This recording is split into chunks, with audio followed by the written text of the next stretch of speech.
In today's video, I'm going to teach you how to add guests in Asana. Before we dive in, a quick note on what a guest is in Asana. Guests are people you invite to collaborate who are outside your organization, typically those who don't share your company's email domain. They can see and work on what you explicitly share with them, but they won't have broad access to everything in your workspace. This makes guests perfect for clients, contractors, or partners when you want to keep collaboration focused and secure.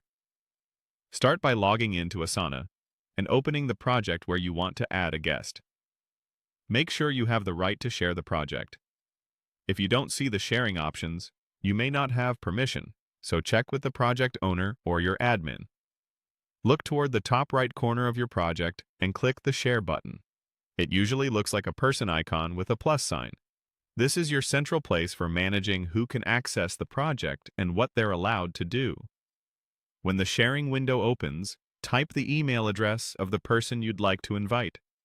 Double-check the spelling to avoid bouncing invitations or inviting the wrong person. If the individual hasn't used Asana before, they'll be prompted to create an account when they accept your invite. Next, choose the level of permissions for your guest. If you set them to edit, they'll be able to create, modify, and complete tasks within the project, which is useful for collaborators who are actively contributing work. If you set them to comment only, they can view the project and leave feedback without changing anything, which is ideal for stakeholders who just need visibility. When in doubt, start with the most limited access that still lets them do their job, and you can always adjust later. Once everything looks good, click Invite.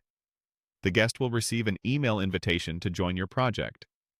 If they don't see it, remind them to check their spam or promotions folder.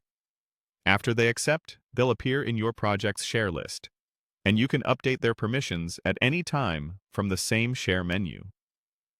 Remember that guests only see what you share with them, so if there are sensitive tasks or sections, keep those limited to the right audience. And that's it. Simple, secure, and effective. Now you know how to add guests in Asana, give them the right permissions, and keep your projects organized. If you found this helpful, don't forget to like, share, and subscribe to the channel for more straightforward tutorials.